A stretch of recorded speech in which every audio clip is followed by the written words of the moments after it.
The moment my son told the waiter to bring me the children's menu because she can't afford more, I felt something shift inside me. The restaurant's warm amber lighting suddenly seemed too bright, exposing my threadbare cardigan to every diner who turned to stare. David's wife, Lauren, held up her phone, recording my humiliation with a smirk that made my chest tighten. I folded my napkin with trembling fingers, but when I noticed the small "for sale" sign by the reception desk, those same hands steadied.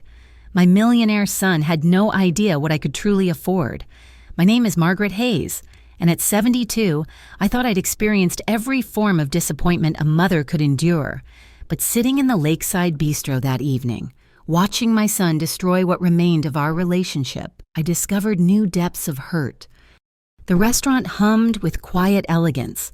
Crystal glasses caught the light from vintage Edison bulbs, and the soft clink of silverware created a symphony of refinement. I'd chosen my outfit carefully, a navy dress I'd worn to my husband's funeral 3 years ago, paired with the pearl earrings he'd given me for our 40th anniversary. Simple, dignified, appropriate. David sat across from me, his Armani suit impeccable, his Rolex catching the light every time he lifted his water glass. Success radiated from him like cologne, expensive and slightly overwhelming. Beside him, Lauren, his third wife at 28, scrolled through her phone with manicured nails that probably cost more than my monthly grocery budget. "Mother," David said, not looking up from the leather-bound menu, "order whatever you like. This is a celebration." I opened my menu, trying not to react to the prices. $45 for salmon, $38 for a simple pasta dish. My Social Security check flashed through my mind, already stretched thin by rising medication costs. "What are we celebrating?" I asked, settling on a house salad and soup combination, the most modest option that wouldn't embarrass him. "The Waterford contract," he said, finally making eye contact. 8 figures. "We're expanding internationally now." "That's wonderful, sweetheart." The endearment felt rusty on my tongue. When had he stopped being my little boy who brought me dandelions? Lauren looked up from her phone. 8.3 million, actually.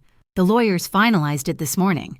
She said it like discussing the weather, but her eyes glittered with satisfaction.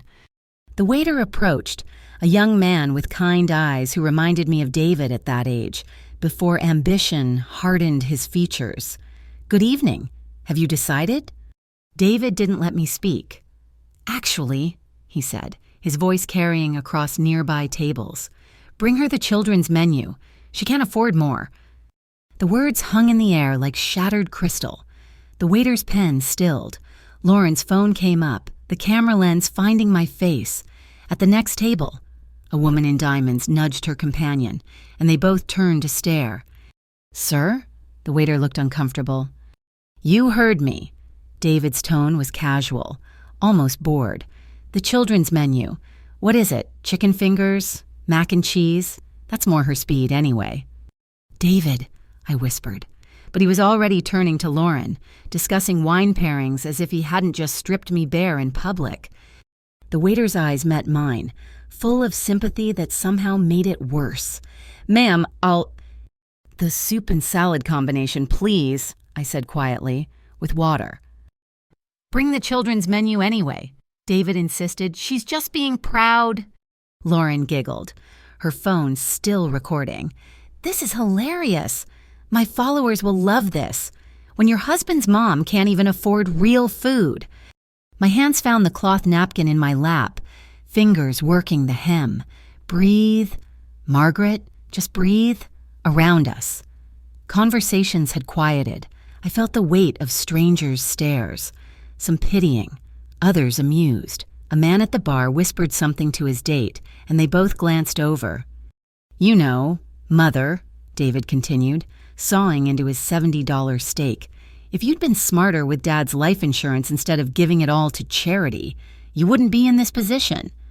That money had gone to the children's hospital where his sister died. He knew that. He'd spoken at the dedication ceremony. "Everyone makes choices," I said carefully. "Exactly." He pointed his fork at me. "And you chose to be a martyr? Dad worked himself to death building that construction company, and you just gave it all away." The waiter returned with my soup, setting it down gently.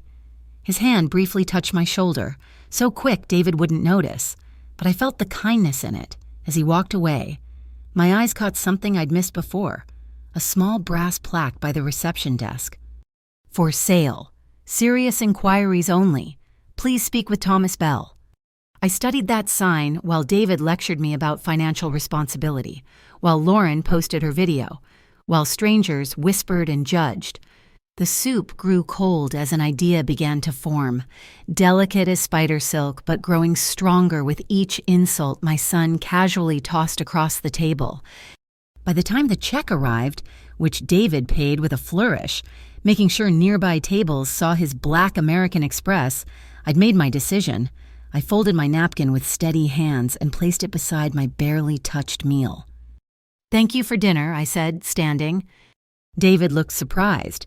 "You're leaving already? We haven't even gotten to dessert." "I have something I need to do." He shrugged, already dismissing me. "Sure. Do you need money for a cab?" The question was deliberately loud. More heads turned. "No," I said simply. "I have what I need." As I walked past the reception desk, I paused. The hostess was young, probably working her way through college. "Excuse me," I said quietly. "Is Mr. Bell available? I'd like to discuss the sale." Her eyes widened slightly. "He's in his office. Should I?" "Please tell him, Mrs. Hayes would like a word. I'll wait." Behind me, I heard David laugh at something Lauren said.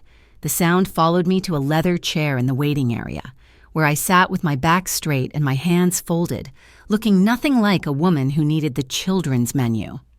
Looking exactly like a woman with business to conduct. The hostess returned within minutes. "Mr. Bell will see you now. Mrs. Hayes, right this way." I followed her through a discreet door marked private, down a narrow hallway that smelled of fresh bread and rosemary. The sounds of the kitchen grew louder. The sizzle of pans, the rhythmic chop of knives, the orchestrated chaos of service. We stopped at a modest wooden door. "Please, go in." Thomas Bell's office was exactly what I'd expected from a chef owner. Organized chaos. Recipe books lined one wall, awards and certificates covered another. He sat behind a desk scattered with invoices and supplier catalogs, looking tired in the way of someone who'd given everything to their dream. "Mrs. Hayes." He stood, extending a flour-dusted hand. "I saw what happened out there. I'm sorry." "You saw?" "The kitchen has a monitor. We watched the dining room." He gestured to a small screen showing the restaurant floor. David and Lauren were now sharing dessert, her phone still out. "Your son?" "Yes." He studied me for a moment. "And you're interested in the restaurant? Tell me why you're selling." Thomas leaned back, running a hand through graying hair. 20 years I've been here. Built it from nothing, started as a lunch counter. Now look at it. But my wife, she's sick. Medical bills, you understand, and I'm tired. 60-hour weeks for 2 decades will do that. I nodded, understanding more than he knew. "What are you asking?" $2.3 million. That's for everything, the building, equipment, liquor license, recipes. I own the property outright. No liens, current contracts with suppliers, trained staff who've been here for years. He paused. "But you need to understand, Mrs. Hayes, this isn't passive income, this is work," I finished. "Yes, I know about work." Something in my tone made him look at me more carefully. "You've run a business before?" "I helped build one. My husband's construction company. I did the books, managed supplies, handled clients when he was on sites. 35 years. I met his eyes. "I know what sacrifice looks like, Mr. Bell." He pulled out a folder, thick with financials. Last 3 years of tax returns, profit and loss statements, supplier contracts. We net about $400,000 annually after expenses. Could be more with the right changes. I've been too tired to innovate lately. I opened the folder, scanning the numbers with practiced eyes. The foundation was solid, the reputation sterling. Your chef, the tall woman I saw, she staying? Maria? God, I hope so. She's been my sous chef for 8 years. Customers come here specifically for her butternut squash ravioli. He smiled sadly. I've already discussed the sale with key staff. They're nervous, but willing to stay for the right owner. And you need a quick sale. My wife starts treatment next month at Johns Hopkins. I need to be there. His voice caught slightly. 20 years of 12-hour days, and I almost missed what really mattered. I closed the folder. I'll need my lawyer to review everything, but I'm prepared to make an offer. Cash deal. 30-day close. His eyebrows rose. Mrs. Hayes, forgive me, but that's a significant amount of money. Yes, it is. I thought of the farmland I'd quietly purchased over the years. Parcels David dismissed as worthless. The same land now being eyed by developers for a new shopping complex. I'll need to liquidate some assets. Arrange financing for part of it, but it's manageable. You understand what you're taking on? This isn't a retirement hobby? I smiled. Mr. Bell, I spent 3 years watching my husband die of cancer. I spent another 3 years rattling around an empty house, being treated like a charity case by my only living child. I'm 72, not dead, and I'm certainly not poor, despite what my son believes. Thomas stood, walked to his window overlooking the kitchen. You know, I recognized him when he made the reservation. David Hayes, Hayes International Logistics. We handle their corporate events. He turned back to me. He specifically requested that table, the one most visible from the entrance. He wanted an audience. The cruelty of it hit fresh. My own son had orchestrated my humiliation. Well, I said quietly, audiences can watch all sorts of performances. Thomas smiled then, the first genuine smile I'd seen. Maria makes an excellent partner. She knows every supplier, every recipe, the floor manager. James, he's been here 15 years. They'll teach you everything. I don't intend to change what works. I said, just add some new elements to the menu. We discussed details for another hour. By the time I left his office, we'd shaken hands on a tentative agreement, pending legal review. I walked back through the restaurant, past David's table. He was signing the credit card receipt with a flourish. Mother, he looked surprised. Where did you disappear to? The ladies' room, I lied smoothly. Thank you again for dinner. Lauren smirked. Next time we'll just go to McDonald's. More your price range. Next time, I said pleasantly, I'll choose the restaurant. David laughed. With what money? I smiled, the kind of smile I'd learned from 35 years of construction site negotiations. You'd be surprised what I can afford, sweetheart. Outside, the valet brought David's Porsche around. As they drove away, Lauren probably already uploading her video. I stood on the sidewalk and looked back at the Lakeside Bistro, my restaurant, soon. The thought should have terrified me. Instead, I felt something I hadn't experienced in years. Purpose. The valet approached. May I get your car, ma'am? No, thank you, I said. I think I'll walk tonight. I have some calls to make. The first would be to Harold Morrison, my lawyer and one of the few people who knew exactly what I was worth. The second would be to my banker to discuss liquidating those worthless parcels of land. And somewhere after that, I'd need to learn the difference between a Béarnaise and a Hollandaise. But first things first, I had a restaurant to buy and a son to educate about the dangers of underestimating his mother. The next morning, I sat in Harold Morrison's office at 8:30 sharp. He'd been my husband's lawyer, then mine, for 40 years. The only person besides my accountant who knew that the poor widow Hayes narrative was more fiction than fact. Margaret, Harold said, pouring coffee from a silver pot, when you called last night, you sounded different. I am different, my etatat. I accepted the china cup, appreciating the weight of it. I want to buy the Lakeside Bistro. He nearly dropped his own cup. The restaurant? Margaret, that's $2.3 million. I'll need to liquidate the Riverside parcels and take a loan against the Oakwood properties. Harold set down his coffee and pulled out his laptop. The Riverside land, Margaret, do you know what that's worth now? Davidson Development has been circling those parcels for months. I know. I'd been tracking the development plans for 3 years, waiting. What's their latest offer? $1.7 million for all 5 parcels. His fingers flew over the keyboard. The Oakwood properties are valued at approximately $1.2 million. You could borrow against them, keep the income stream. Do it.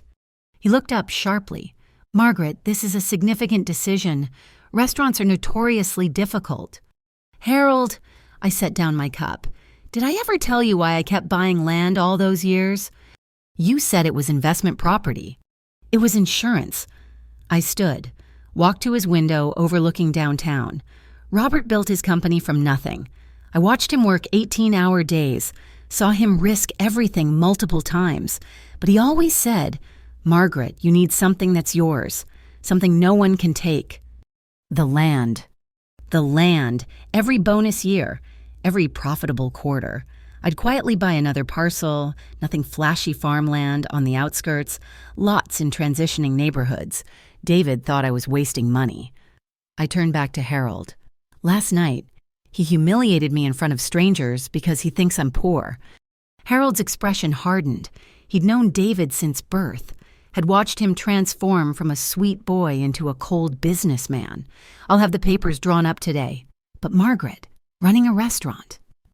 I ran the books for a construction company with 50 employees. I managed suppliers, negotiated contracts, handled payroll when Robert was on site. I sat back down. And I'll have help. The current staff is staying. What about David? When he finds out, he'll find out when I want him to. I pulled out Thomas Bell's folder. There's something else. Hayes International has a catering contract with the restaurant. Check the terms, specifically the cancellation clauses. Harold's eyes gleamed as he understood. You're planning something. I'm planning to run a successful restaurant, I said mildly. If that happens to involve teaching my son a lesson about assumptions, well. We spent 3 hours reviewing contracts, arranging financing, structuring the deal. By lunch, Harold had contacted the seller's agents for the land parcels. By 2 o'clock, Davidson Development had agreed to a cash deal at $1.8 million, closing in 2 weeks. My next stop was First National Bank, where I'd banked for 45 years. Patricia Winters, now senior vice president, had started as a teller when I made my first deposit. Mrs. Hayes, she rose from behind her mahogany desk. What a pleasant surprise. Patricia, I need a commercial loan. Her professional mask slipped slightly. A loan? Margaret, of course. But what? I'm buying a restaurant. The Lakeside Bistro. I handed her my financial statements, watched her eyes widen as she scanned the numbers. Margaret, I had no idea you had accumulated. This is substantial. My husband taught me to save quietly and invest wisely. I leaned forward. I need $800,000 secured against the Oakwood properties. The land sale will cover the rest. Patricia's fingers danced over her calculator. With your assets and credit history, I can offer prime plus 1%. We could close in 3 weeks. 2 weeks, I said. I'll pay an expedite fee if necessary. May I ask why the urgency? I thought of David's smirk, Lauren's camera, the stranger's whispers. Let's say I have a timeline in mind. Patricia smiled. I'll make it happen. Margaret, can I ask you something? All these years, you've lived so modestly. Why now? Because I spent 3 years after Robert died trying to disappear, trying to need less, be less, ask for less. My son looks at me and sees someone small and pitiful. I stood, gathering my papers. It's time he saw who I really am. That evening, I called Thomas Bell. My lawyer will contact yours tomorrow. Full asking price, cash deal, closing in 3 weeks. Silence, then, Mrs. Hayes, are you certain? I've never been more certain of anything, and I paused. There is one condition. I want to shadow you for the next 3 weeks, learn the operations, meet the suppliers, understand the rhythm. You want to train before you own it? I want to be ready.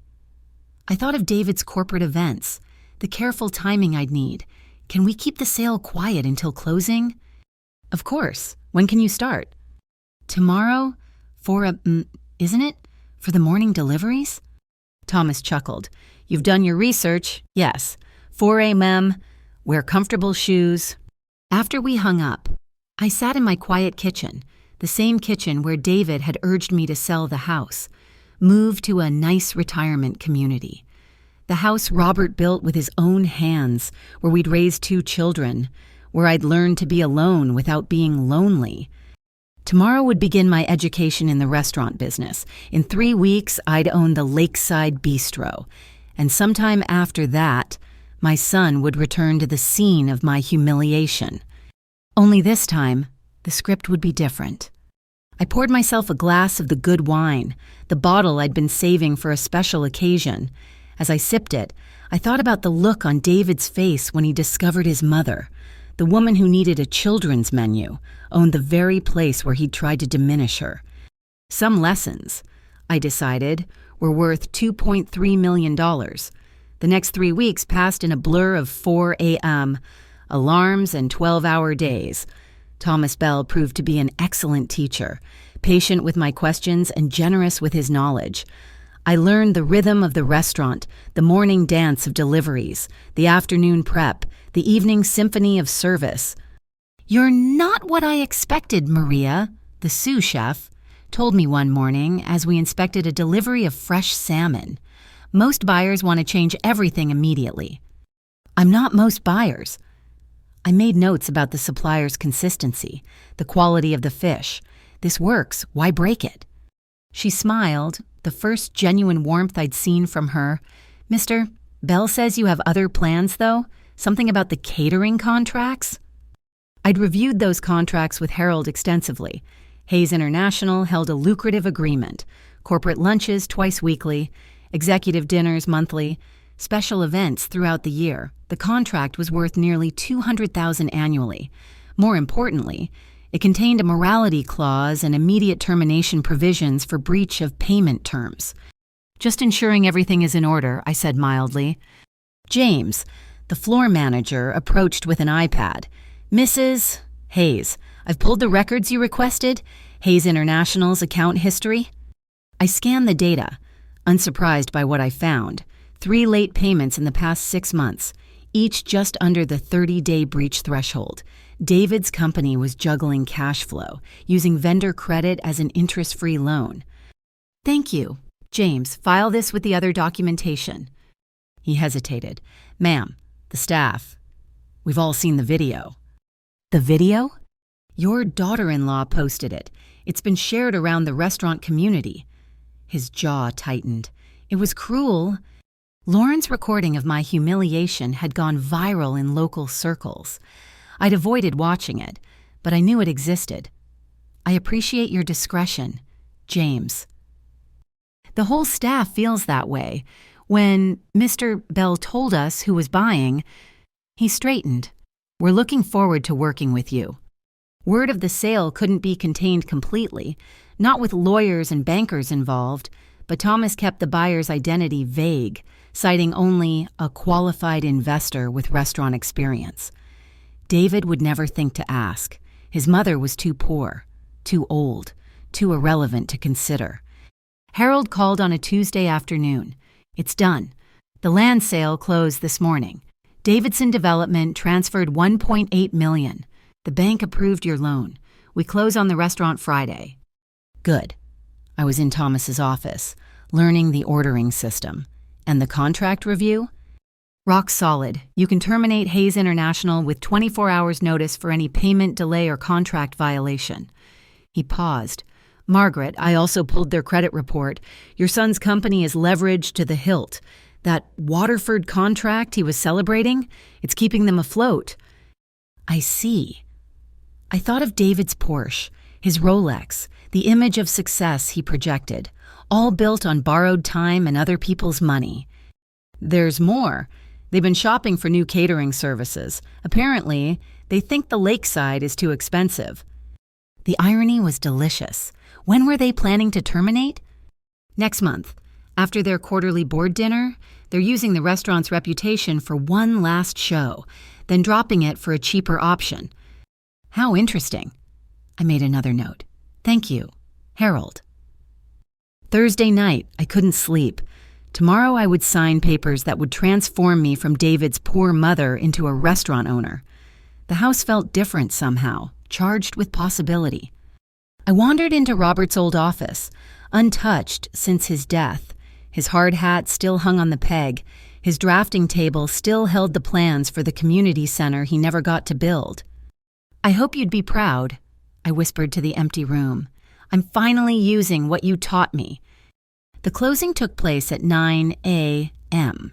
in Harold's conference room. Thomas Bell looked relieved and sad in equal measure. "Take care of her," he said, sliding the keys across the table. "She's been good to me."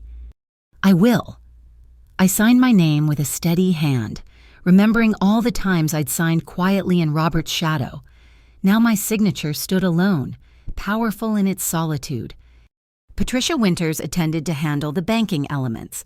Harold organized the papers with military precision. Within an hour, I owned the Lakeside Bistro. "Congratulations, Margaret," Harold said, handing me the final packet. "You're officially a restaurateur." Thomas stood, shook my hand. "The staff expects you at 4 p.m. for the shift meeting.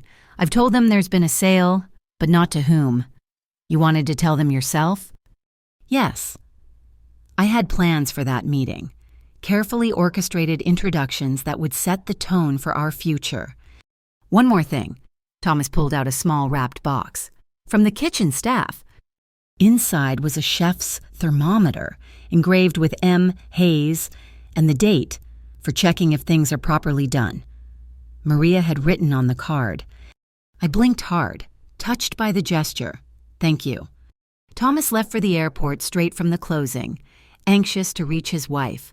I spent the afternoon in my new office reviewing vendor contracts and staff files. At 3:45, I stood before the mirror in the employee restroom, adjusting the new blazer I'd bought for the occasion. Professional but approachable. Authoritative but not intimidating. The entire staff had gathered in the main dining room. Servers, cooks, bartenders, cleaning crew, 32 people whose livelihoods now depended on me.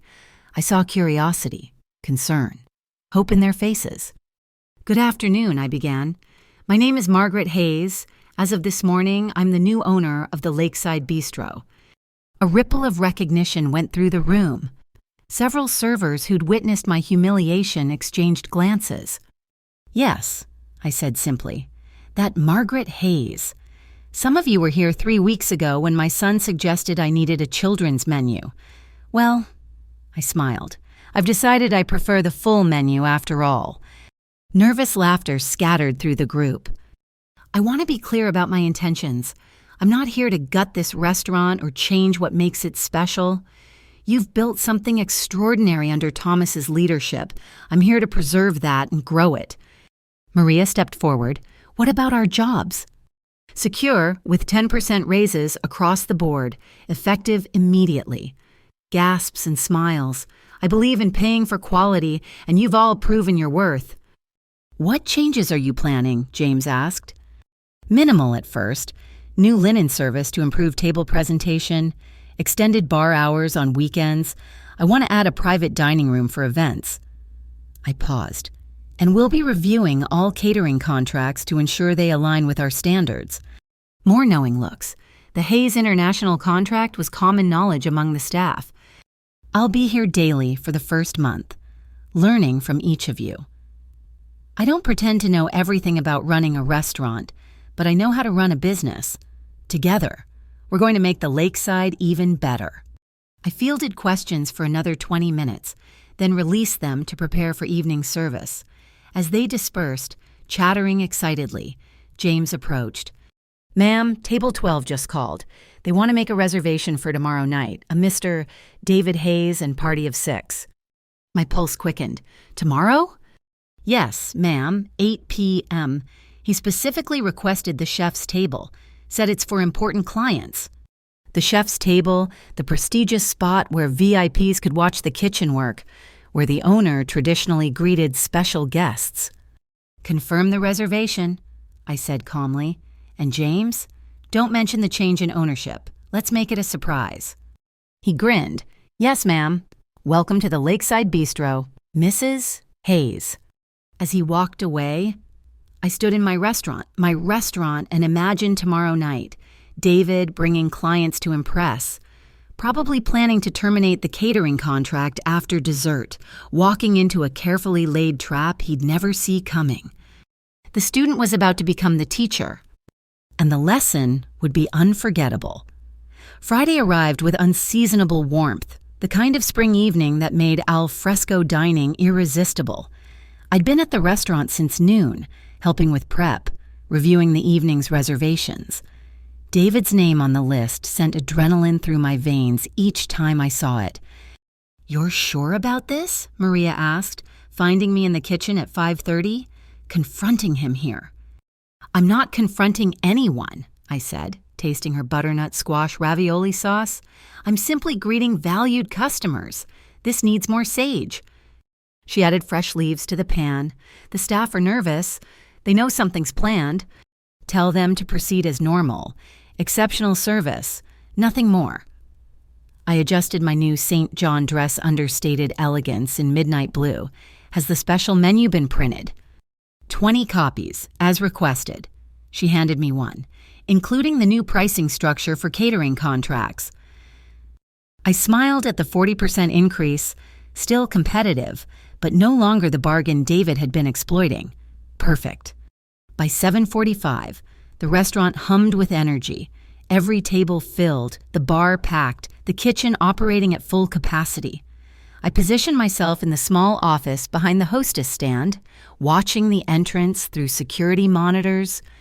David arrived at 8:02, fashionably late as always. He swept in with 5 others, 3 men in expensive suits and 2 women who looked like senior executives. Lauren wasn't with him, probably deemed too frivolous for serious business. Mr. Hayes, our hostess, Sophie, greeted him warmly. Your table is ready, right this way. I watched them parade through the dining room, David nodding graciously to staff who'd served him for years. The chef's table was our finest, a glass-walled alcove where diners could watch the kitchen ballet while enjoying privacy. James appeared at my elbow. They're seated. He ordered the 98 Chateau Margaux. Our most expensive wine at $1,200? Open it. Let him enjoy his last extravagant gesture here. When do you want to... After the second course, let them settle. Get comfortable.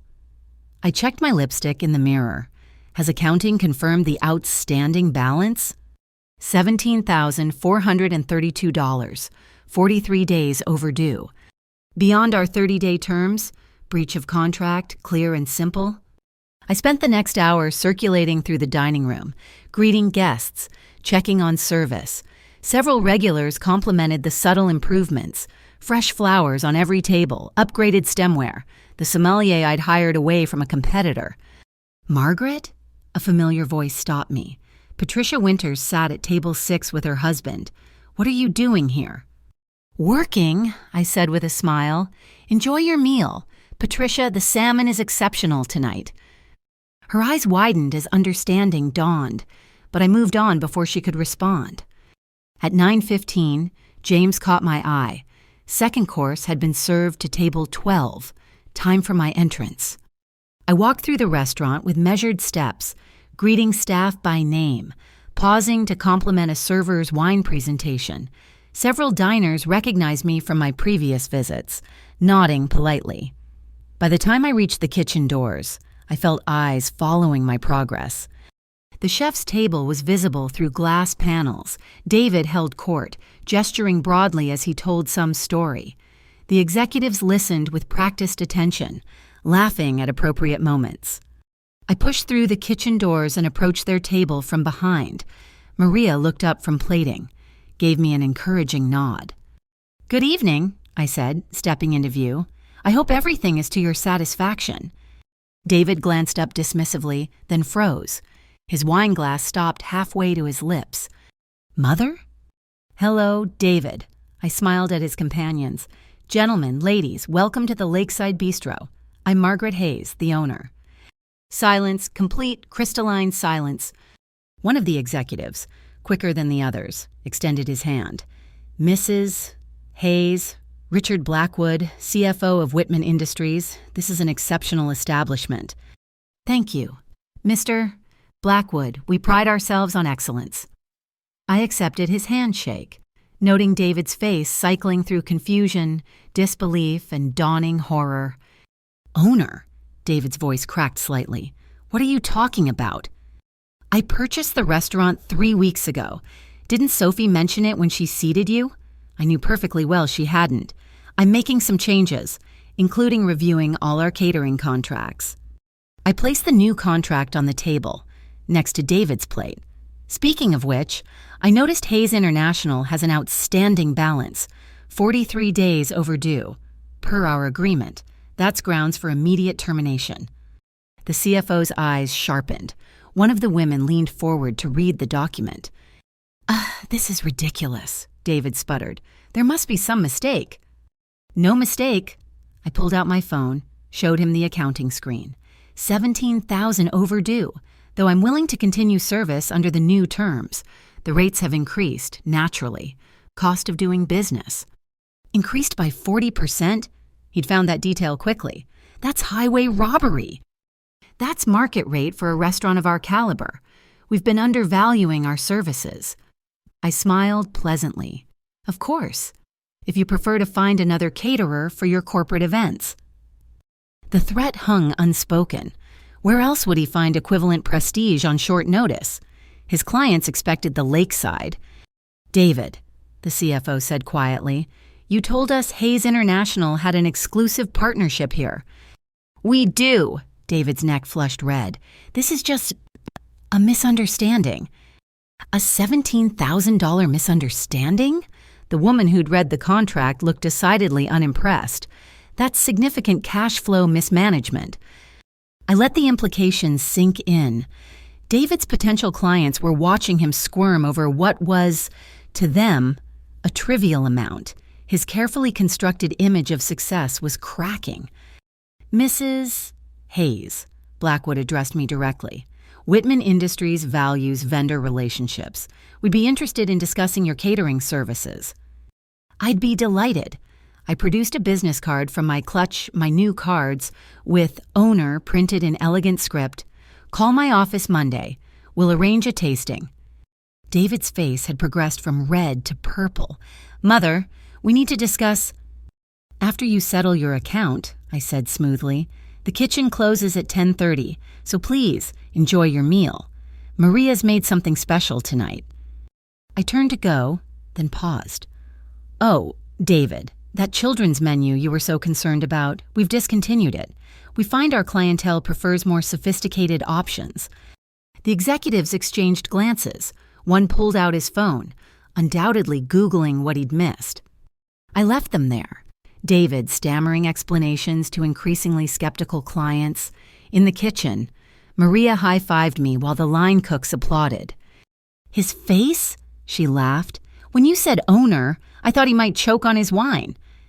The night's not over, I reminded her. Impeccable service for table 12. Let him see exactly what he underestimated. I returned to my office but kept the monitor on. David's table was subdued now. The celebratory mood evaporated. The executives ate efficiently, clearly ready to conclude the evening. When the check arrived, David's hand shook slightly as he signed. They left at 10:20. No dessert, no after-dinner drinks. David tried to salvage the situation with handshakes and promises to clarify the situation, but body language doesn't lie. Blackwood handed my card to his assistant with quiet instructions. I stayed until closing, helping count receipts, listening to the staff's excited chatter. The story would spread through the restaurant community by tomorrow. David Hayes, corporate titan, exposed as a deadbeat who belittled his own mother. As I locked the doors at midnight, James asked, "Will he pay the balance?" By Monday morning, I predicted. His reputation can't afford not to. And then? Then we'll see if he's learned anything about respect. I tucked the keys into my purse. My keys, my restaurant, my rules. Though somehow, I doubt it, Men like David never learn the easy way. But that was fine. I had patience, and now I had power. The kind that didn't announce itself with designer labels or luxury cars, but spoke quietly in property deeds and business licenses. Real power, the kind my husband had taught me to accumulate slowly, carefully, invisibly. The kind David was only beginning to understand. The weekend passed in a flurry of phone calls. By Sunday evening, Harold had fielded 3 separate attempts by David's lawyers to negotiate the catering contract. I refused them all. Payment in full, or termination Monday morning. He's desperate, Harold told me over dinner at my house. Apparently, Whitman Industries is reconsidering their partnership. Your little reveal made them dig deeper into Hayes International's finances. And house of cards, leverage to the hilt, juggling vendor payments, using that Waterford contract as collateral for additional loans. He shook his head. Your son built an empire on borrowed money and bravado. Monday arrived gray and drizzling. I reached the restaurant at 6 a.m., earlier than usual. Something told me today would bring resolution. At 8:47, Sophie called back to my office. Mrs. Hayes, your son is here. He says it's urgent. Send him to the private dining room. I'll be there shortly. I made him wait 15 minutes. When I entered, he was pacing, his usual swagger replaced by barely controlled agitation. He'd lost the Armani suit, dressed down in khakis and a polo that made him look younger, vulnerable. Mother. He turned as I closed the door. We need to talk. I'm listening. I sat at the head of the table, forcing him to choose a subordinate position. He remained standing. The payment was wired this morning, $17,432. Check your accounts. I pulled out my phone, confirmed the transfer. Good, that maintains your current contract through month end. After that, the new rates apply. You can't be serious. Deadly serious. I folded my hands. David, what did you think would happen? That you could humiliate me publicly and face no consequences? It was a joke. He slammed his palm on the table. Lauren thought it would be funny for her social media. I didn't mean what? To broadcast my supposed poverty to thousands of viewers? To diminish me in front of strangers for your wife's amusement? I kept my voice level. You meant every word. He sank into a chair. How did you even afford this place? The same way I afforded your education, your first car, the down payment on your first office. I watched understanding creep across his face. You always assumed your father earned everything while I just existed.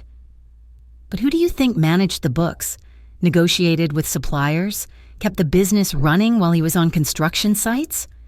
Dad said, your father said many things, including that I should keep my assets separate, quiet, that a woman with her own money had options. I leaned back. I've been investing for 40 years. David, living modestly by choice, not necessity. Why didn't you tell me? The question hung between us, weighted with years of misunderstanding. Would it have mattered? You'd already decided who I was, the elderly mother who needed charity, who embarrassed you with her simple clothes and old car. I studied him. Tell me, when did I become something to be ashamed of? He couldn't meet my eyes. After Dad died, you just gave up, sold the company, gave away the money. You seemed so small. I was grieving. I'd lost my partner of 45 years. And yes, I gave his life insurance to the hospital where Sarah died, because some things matter more than money. My voice hardened. But you saw weakness where you should have seen strength. I was trying to help. You were trying to control. Every offer to help came with strings. Move to a retirement home so you could sell my house. Let you manage my finances so you'd have access to accounts you didn't know existed. I stood. I didn't need your help. David, I needed my son. His shoulders sagged. For a moment, I saw the boy who'd brought me Mother's Day cards made from construction paper. Whitman's pulling out, he said quietly. They did their due diligence after Friday night, found the cash flow problems, the over-leveraging. Blackwood called me personally to say they'd be using your catering services instead. I'm sorry to hear that. Are you? He looked up sharply. You planned this. The whole thing. I planned to buy a restaurant. What happened Friday was your doing. You chose to bring clients here, to the site of my humiliation. Did you think I'd serve you quietly? Pretend nothing had happened? You could have warned me. The way you warned me before telling the waiter I needed a children's menu? Silence stretched between us. Outside. I could hear the kitchen gearing up for lunch prep. What do you want? He asked finally. To ruin me? I want you to understand that actions have consequences. That treating people as less than human because you perceive them as poor or powerless is not just wrong, it's dangerous. I moved toward the door. Your contract continues if you meet the new terms. That's business. What happens between us as mother and son? That depends on you.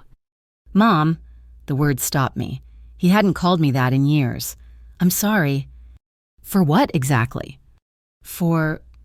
He struggled. For the restaurant. For assuming things about you. For being the kind of son who would do that to his mother. It was a start.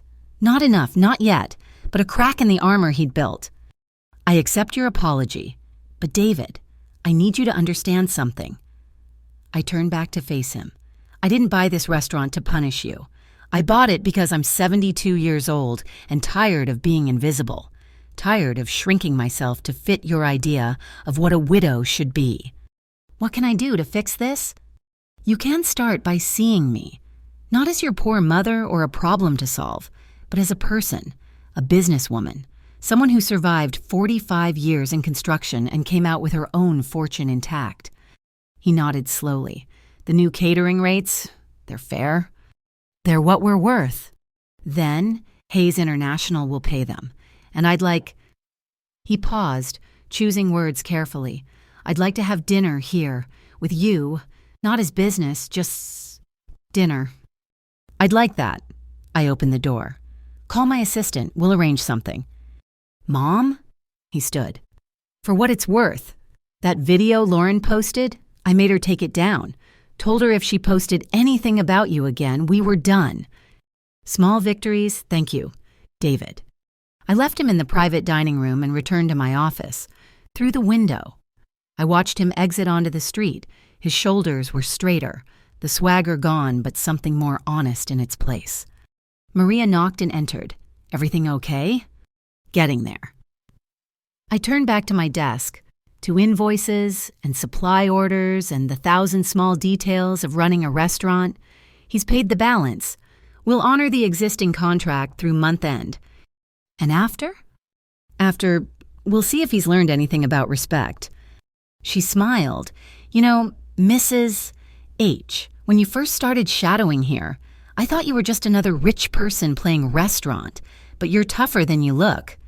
I had a good teacher, I said, thinking of Robert and his patient lessons in strength. The best teacher. As Maria left, I pulled up the reservation system.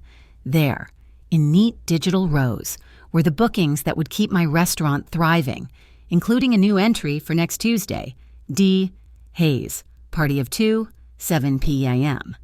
Dinner with my son, just dinner, no cameras, no audience, no children's menus. It was a start. Tuesday evening arrived crisp and clear. I deliberately scheduled myself off the floor, trusting James and the staff to handle service. Tonight, I would simply be a mother having dinner with her son. David arrived at 6:58, neither early nor fashionably late. He'd chosen a navy blazer over gray slacks, presentable but not ostentatious, no Rolex visible under his cuff. Mrs. Hayes, Sophie greeted me as I approached the entrance. Your guest has arrived. Shall I seat you both? Please. She led us to a corner table, intimate but not hidden. David stood as I approached, pulling out my chair, a gesture he hadn't made in years. Thank you for coming, he said once Sophie left. Thank you for asking. I unfolded my napkin, noting his hands were steady as he did the same. No Lauren tonight? No, this needs to be just us. Robert, our sommelier, appeared with water and wine lists. David deferred to me with a gesture. The Sancerre, please. I told Robert, the 2019. Excellent choice, Mrs. Hayes. When he left, David smiled slightly. You know wines now? I've been learning. Thomas, the previous owner, said understanding wine was crucial to the business. I paused. I've been learning many things, including how to destroy corporate partnerships, apparently. But there was no venom in it, almost admiration. That wasn't destruction, that was transparency. I met his eyes, something we haven't had between us for a long time. The wine arrived. We ordered. He chose the duck confit. I selected the halibut, familiar rituals that let us avoid the harder conversations, at least momentarily. I've been thinking, David said finally, about what you said, about Dad keeping you in the shadows. He didn't keep me there. It was a mutual decision, born from a different era. Your father's generation believed men were providers, women were supporters. I sipped the wine. But he also made sure I had my own accounts, my own property. He was progressive in his own way. I remember you in the office sometimes, with the ledgers. Us, every Tuesday and Thursday, payroll, accounts receivable, vendor negotiations. The memories were warm now, softened by time. Your father built with his hands, I built with numbers. Why didn't you ever tell me about the land investments? I considered the question. At first, you were too young. Then you were building your own business, so proud of making it on your own. Later, I traced the rim of my glass. Later, you'd already decided who I was. Every time you offered to review my finances, it came with judgments about my choices. I was trying to protect you. From what? My own competence? He flinched. That's not. I saw you give away Dad's life insurance, sell the company for less than market value. I thought you were being taken advantage of. The life insurance went to build the Sarah Hayes pediatric wing. The company went to your father's foreman, who'd been with us 20 years, at a price that let him actually afford it. I leaned forward. David, not every decision is about maximizing profit. Some are about honoring debts that can't be measured in dollars. Our appetizers arrived. We ate in silence for a moment, the restaurant's ambient noise cocooning us. Mom, he said suddenly, do you know why I really brought those clients here that night? I waited. This was Dad's favorite restaurant. He brought all his important clients here, closed his biggest deals at that exact table. He gestured toward the chef's table. I thought if I could land Whitman here, it would be like having his blessing. And having your poor mother here would have spoiled the image. Yes, the admission came hard. I'm not proud of it. When Lauren suggested the video, making a joke of it, I went along because it was easier than examining why I was so embarrassed. What embarrassed you exactly? He set down his fork. You reminded me of what we lost. Every time I saw you in that old coat, driving that ancient Honda, living in the same house, it was like you were frozen in time, and I couldn't fix it, couldn't bring him back, couldn't make you happy, couldn't make you want more. I wasn't unhappy. David, I was grieving. There's a difference. I know that now, but then I just saw my mother fading away, and it scared me. So I tried to control things, make you smaller so the loss seemed smaller. He looked up. I'm sorry. Not just for the restaurant, but for all of it. For trying to manage you instead of just being your son. The entrees arrived, beautifully plated. Maria had outdone herself with the presentation. I accept your apology, I said, and I'm sorry too, for letting you believe I was helpless, for not trusting you with the truth about my finances. Would I have handled it well? Probably not, I admitted, and we both smiled. We ate, talking about safer topics, the restaurant's history, his business challenges, the changing city around us, but underneath ran a new current of honesty. Can I ask you something? David said over dessert. What's your endgame here, with the restaurant? There's no endgame. I'm building something, growing something, proving to myself that 72 isn't an expiration date. And putting me in my place? That was a bonus, I said dryly. But David, this was never about revenge. It was about reclaiming my life. The confrontation with you, that was just the catalyst. He nodded slowly. I've been thinking about that night, how easily you took control, how the staff clearly respect you, how you negotiated with Whitman directly. He paused. You're good at this. I had excellent teachers, your father in business, Thomas in restaurants. I smiled. And you, in a way, you showed me what I was still capable of, even if that wasn't your intention.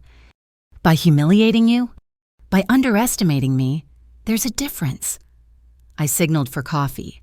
David, I spent 3 years after your father died trying to disappear, trying to need less space, less attention, less everything.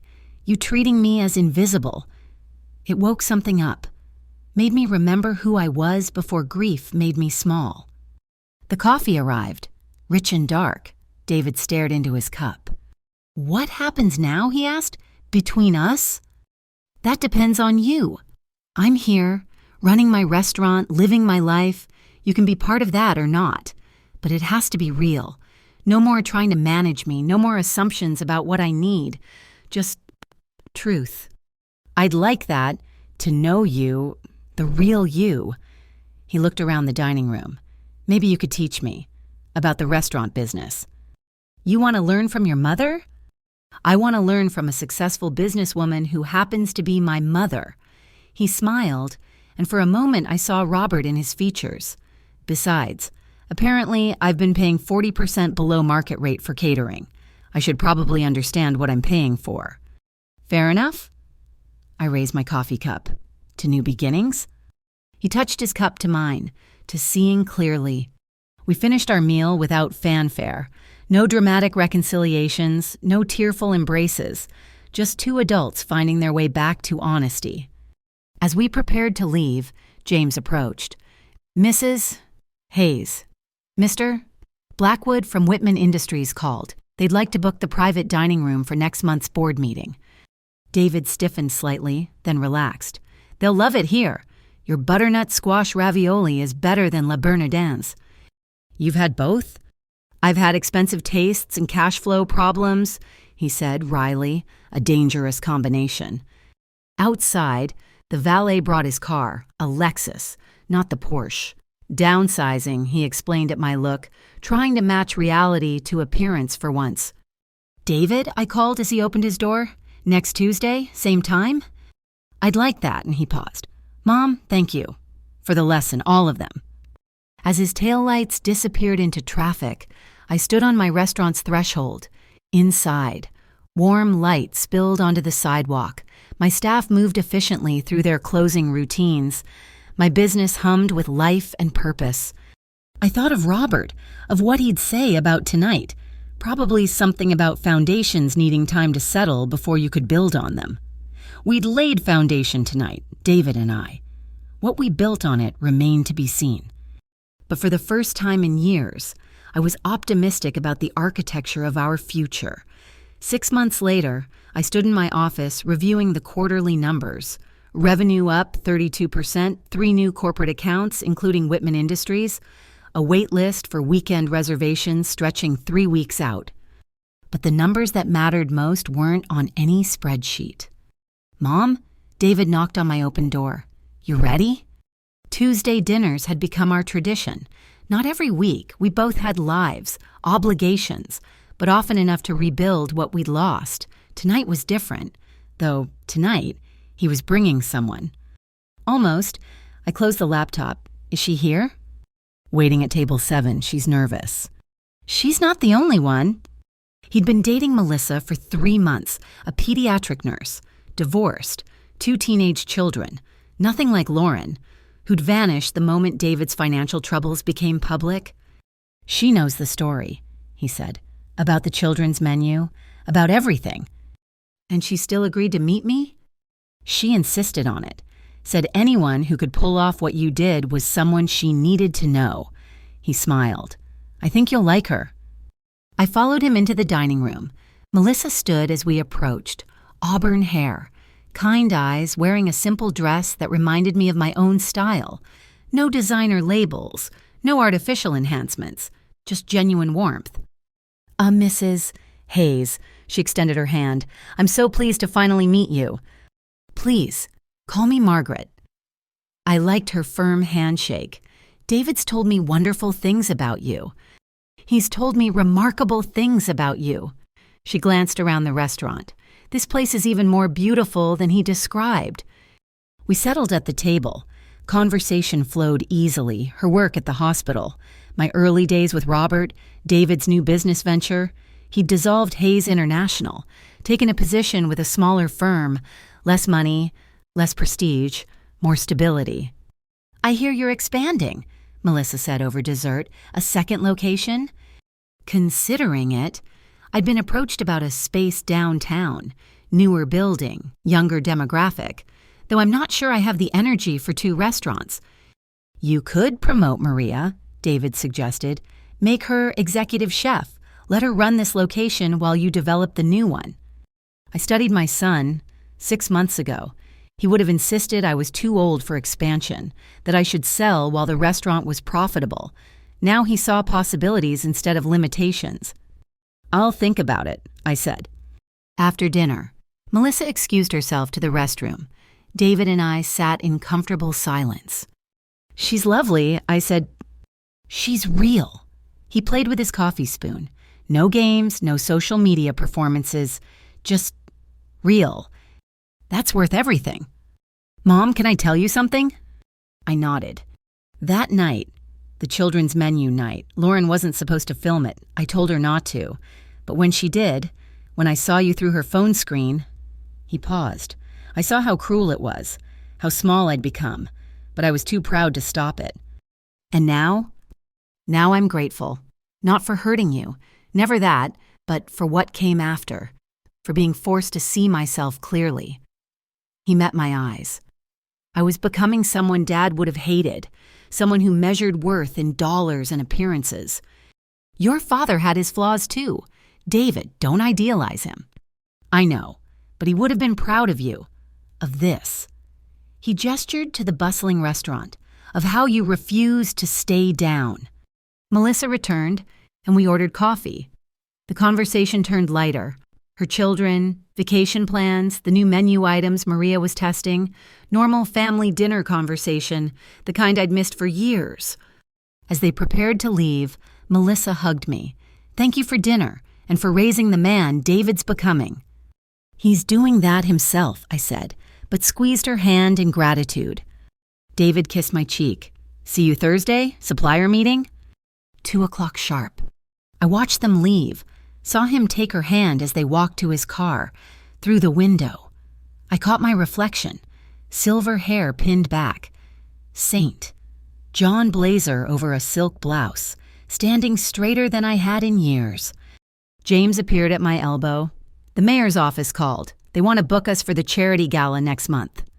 Tell them yes, full restaurant buyout, our premium menu. I turned from the window. And James? Let Maria know she should plan that menu. It's time she started taking the lead on special events. She'll be thrilled. I made my rounds through the dining room, greeting regulars, checking on service, being present in my life instead of hiding from it. Near the bar, Patricia Winters raised her glass to me in silent salute. At table 12, that table, a young couple celebrated their engagement, unaware of the history in those seats. The restaurant would close in an hour. I'd help with the final checks, review tomorrow's reservations, plan next week's specials with Maria.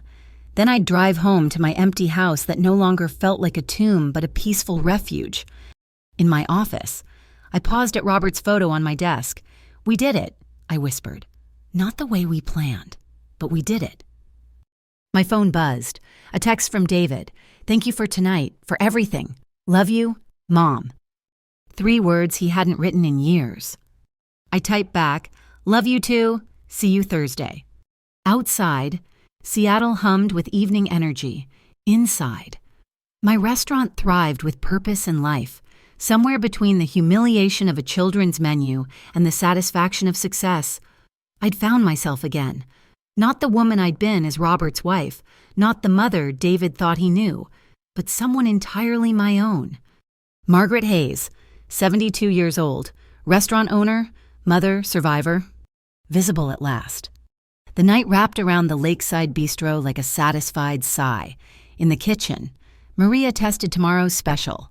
In the dining room, servers swept between tables with practiced grace, and in her office, an elderly woman who'd refused to be diminished counted the evening's receipts.